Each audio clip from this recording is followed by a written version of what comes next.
सभी भाइयों से नमस्ते। तो भाई आज बात कर लेते हैं हाउ टू क्रिएट चेकलिस्ट। तो अपने चेकलिस्ट अपने यूज़ के लिए चेकलिस्ट कैसे बना सकते हो आप, आज इस पर बात कर लेंगे। ठीक है, तो सबसे पहले तो देख लेते हैं बनने के बाद कैसे दिखने वाली है, कैसे काम करती है ये। ठीक है, तो इसमें क्या है कि जैसे जैसे आप मान लो आपके सारे टास्क हैं जो आपने करने थे, आप जो जो काम निपटाते जाओगे। ठीक है, मान लो ये काम आपके सारे काम थे। अब जैसे जैसे आप काम निपटाते जाओगे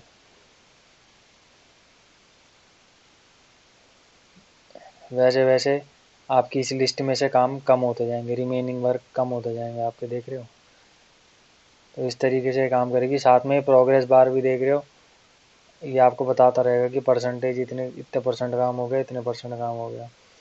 ठीक है, तो इस तरीके से काम करेगा। तो आओ बना के देख लेते हैं एक बार कैसे। ज़्यादा टाइम लगेगा नहीं, 10 एक मिनट का काम है। ठीक है, सबसे पहले सबसे पहले आप अपने काम की लिस्ट तैयार कर लो, आप जो भी आपने काम निपटाने हैं। ठीक है, 5 7 काम लिख लेते हैं फटाफट।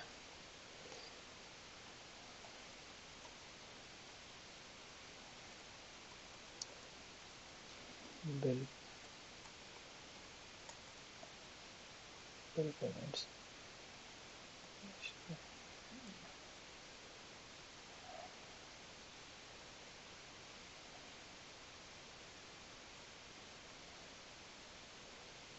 TDS,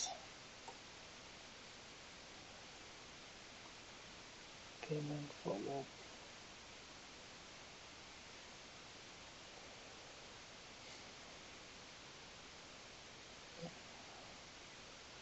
पेमेंट फॉलोअप्स हो गया, फिर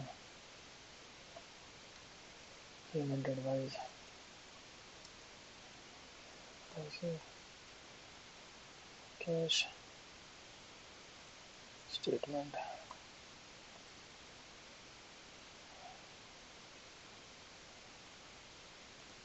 मेल्स, और भी कुछ लिखना चाहो तो वो भी लिख लो, जैसे कि स्क्रैप, इनवॉइसेस। ठीक है, मैंने कुछ 5 7 काम लिखे हैं, इनके आगे मैं सीरियल नंबर लिख दूंगा। ठीक है, सीरियल नंबर लिखने के बाद इसके बाद अब इनको हेडिंग दे देंगे, serial number, work to be done. ठीक है भाई, उसके बाद यहाँ पे लिख लेते हैं इनका स्टेटस। स्टेटस लिखने के बाद इन सबको पहले सेंटर अलाइन कर लेंगे, शॉर्टकट मार लेंगे ऑल्ट एच ही। ठीक है भाई, अब अब हम सबसे पहले यहाँ पे डालेंगे चेक बॉक्स। चेक बॉक्स डालने के लिए हम यहाँ पे खोलेंगे, डेवलपर टैब में आएंगे। डेवलपर टैब में आने के बाद यहाँ से ये चेक बॉक्स सिलेक्ट कर लेंगे।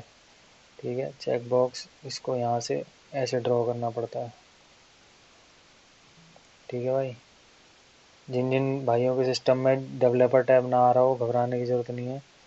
ऑल टैप करना है, यहाँ से ऑप्शंस पर आना। ऑप्शंस पे आने के बाद ये आएगा कस्टमाइज रिबन। उसके बाद यहाँ पे डेवलपर टैब को जैसे ही आप चेक कर लोगे, मेरा ऑलरेडी चेकड है, यहाँ से ओके करना। ओके करते ही यहाँ पे दिखाई देने लग जाएगा।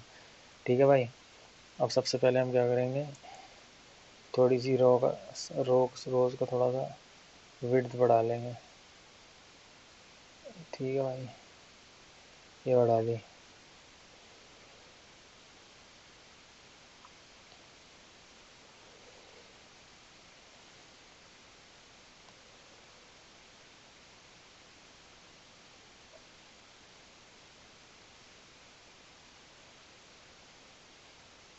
अब हमें इस चेक बॉक्स का नाम चेंज करना है। इसका नाम चेंज करने के लिए आपको कंट्रोल के साथ इस पर टिक करना है, क्लिक करना है। ठीक है, जैसे इस पर कंट्रोल के साथ क्लिक करोगे जब जाके ये चेक बॉक्स को सिलेक्ट करेगा, नहीं तो सेल को सिलेक्ट करेगा। यहाँ पे कुछ भी लिख दो, जैसे आप मैंने यहाँ लिख दिया डन। ठीक है, डन लिख दिया। उसके बाद आप एस्केप कर देना इसको। यहाँ से ये इसका बटन के आगे डन शो करेगा। अब अगर आपको इसको थोड़ा सा सेट करना है तो इसको कंट्रोल के साथ क्लिक करोगे और इसको पकड़ के दाएं बाएं कर लेना। ठीक है, ये हो गया सेट। अब इसके बाद इस तरीके से कंट्रोल डी कर लेना, ये सारे इसमें यही आ जाएगा। अब हमें इसकी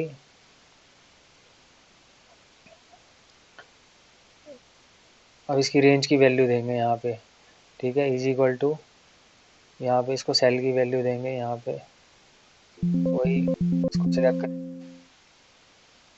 कंट्रोल के साथ क्लिक करेंगे, यहाँ पे लिखेंगे इज इक्वल टू लिख के यहाँ पे सेल सिलेक्ट कर लेंगे, एंटर कर देंगे, ठीक है। अब इससे क्या होगा, जैसे आप इसको क्लिक करोगे ये ट्रू और फॉल्स करेगा, जैसे ही आप इसको चेक कर दोगे ये ट्रू हो जाएगा, और चेक हटाते ही यहाँ फॉल्स दिखाने लग जाएगा। इसी तरीके से फटाफट सारे चेक बॉक्स को अलग अलग करके कर लेते हैं।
ठीक है भाई, ये हो गया।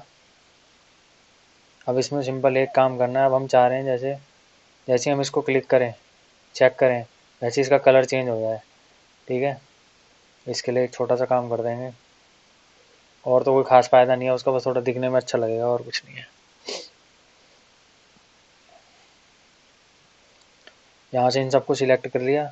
सिलेक्ट करने के बाद आपने होम टैब पे आओगे, न्यू रूल पे करोगे, ठीक है। न्यू रूल पे करोगे, यहाँ पे आओगे यूज़ अ फार्मूला पे, इसको यहाँ से इज इक्वल टू कर लेना, इज इक्वल टू इस वाले सेल को सिलेक्ट करोगे जिसमें उसकी वैल्यू है रेफरेंस, ठीक है। इसको लॉक कर देंगे, इज इक्वल टू यहाँ पे लिख देंगे ट्रू, TRUE फॉर्मेट। अब हम सेल का कलर दे देंगे इसको, कुछ भी दे दो, जैसे मुझे ब्लू देना है मैं ब्लू कलर दे दूँगा, जो काम हो गया उनको। ओके ओके,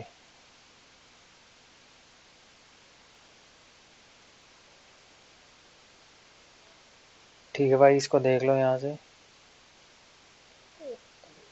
फॉर्मेट पे आएंगे,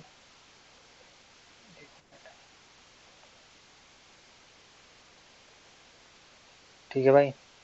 तो जिस जिस कलर पे, जैसे हमें इनका कलर चेंज करना है, तो जैसे ही मैं इनको चेक करूँगा, चेक करते ही जो काम डन होते जाएंगे, ट्रू होते जाएंगे, वो ब्लू कलर के होते जाएंगे। इसके लिए ठीक है भाई, दोबारा देख लो, कंडीशनल फॉर्मेटिंग पे आएंगे, न्यू रूल लगाएंगे। न्यू रूल पे आने के बाद कुछ नहीं करना, इस पे सिलेक्ट करना है, इज इक्वल टू यहाँ पे सेल सिलेक्ट करना है, सेल रेफरेंस मैं दोबारा लगा के दिखा देता हूँ, पहले इनको हटा देता हूँ, ठीक है भाई।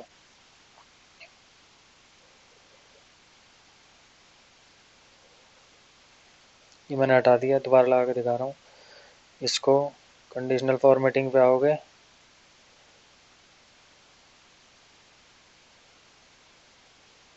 कंडीशनल फॉर्मेटिंग पे आके न्यू रूल पे आओगे। न्यू रूल पे आने के बाद इस फिफ्थ वाले को सिलेक्ट करोगे, सिक्स्थ वाले को, इज इक्वल टू के बाद इस सेल का रेफरेंस दोगे और इज इक्वल टू यहाँ पे लिखोगे ट्रू।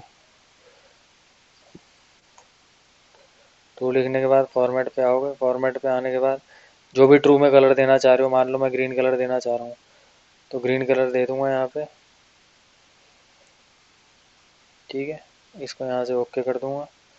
ओके करते के साथ ही यहाँ पे ओके। तो जैसे जैसे डन, जो जो ट्रू होंगे उनका कलर ग्रीन होता जाएगा। ठीक है भाई,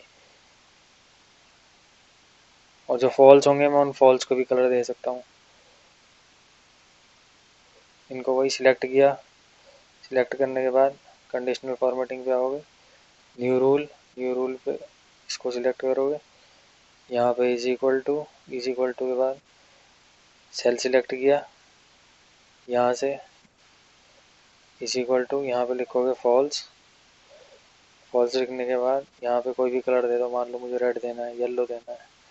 ठीक है, येलो कलर दे दूंगा। यहाँ से ओके। ओके के बाद फिर ओके।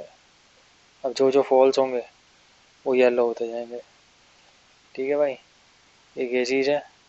अब इसके बाद क्या करेंगे हम, इफ़ कंडीशन लगाएंगे यहाँ पे, is equal to if, logical test देंगे यहाँ पे, इस सेल का रेफरेंस देके इज इक्वल टू लिखेंगे।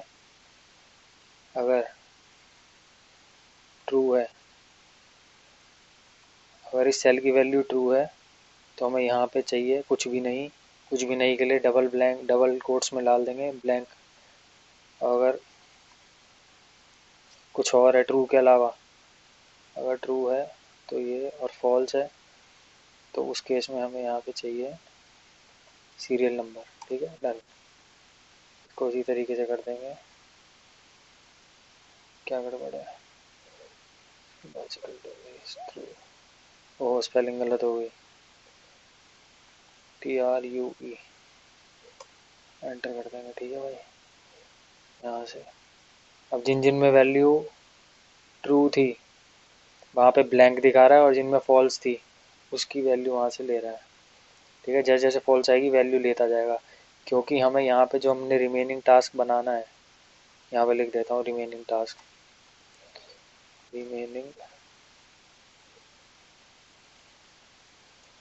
टास्क। ठीक है,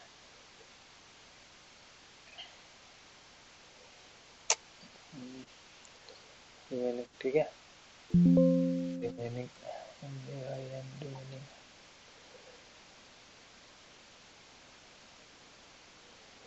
अब जो भी हमारे रिमेनिंग होंगे वो इधर आ जाएंगे इस लाइन में। ठीक है, इसको क्या करेंगे, थोड़ा सा एडजस्ट कर देंगे। अब यहाँ से क्या करेंगे, ये जितना भी गैप आ रहा है, जैसे किसी सेल के नीचे 2 गैप आ रहा है तो ऐसी लिस्ट तो बढ़िया लगेगी नहीं, तो इसका जुगाड़ कर देंगे। Is equal to small, small डालने के बाद इन सबको सिलेक्ट कर लेंगे सारे सेलों को, कॉमा, कॉमा के बाद एक छोटा सा फॉर्मूला और लगा देंगे, रोज़। रोज़ लिखने के बाद इसी सेल को लिखेंगे। ठीक है, इसको कर देंगे लॉक। लॉक करने के बाद कॉलन, कॉलन के बाद फिर ये वाला सेल। ठीक है, ये आगे कम और कर देंगे, इसको भी लॉक कर देंगे क्योंकि हमें फंक्शन को ड्रैग करना है। ठीक है, ये आ गया। अब जैसे ही इसको ड्रैग करेंगे तो जितने भी ये थे इन सबको टॉप पे ले लेगा ये। ठीक है, और जो ब्लैंक थे उनको नीचे रख देगा। अब ये नम लिखा हुआ आ रहा है ना, अच्छा नहीं लग रहा है, इसको हटा देंगे। इसको यहाँ पे लिख देंगे फॉर्मूले के आगे इफ़ एरर, सिंपल, कुछ नहीं करना। इफ़ एरर लिख देंगे फॉर्मूले के स्टार्ट में, और लास्ट में कॉमा लगा के डबल कोट्स लगा देंगे भाई। एंटर लगाने से क्या होगा, ये जो लास्ट के नंबर है ना ये हट जाएंगे, या तो कुछ वैल्यू देगा और नहीं तो ब्लैंक देगा। ठीक है, इस तरीके से हो गया। अब हम इनकी वैल्यू वी लुकअप के द्वारा इस रिमेनिंग लिस्ट में ले लेंगे। Is equal to V lookup, lookup लगाएंगे, हमें चाहिए लुकअप वैल्यू इसकी, ठीक है, कॉमा टेबल क्या है हमारी, ये रही टेबल, ये टेबल हो गई, कॉमा कॉलम इंडेक्स क्या है, सेकंड, इसकी वैल्यू चाहिए जो हमें वो सेकंड कॉलम में है, यहाँ पे लिख देंगे 2,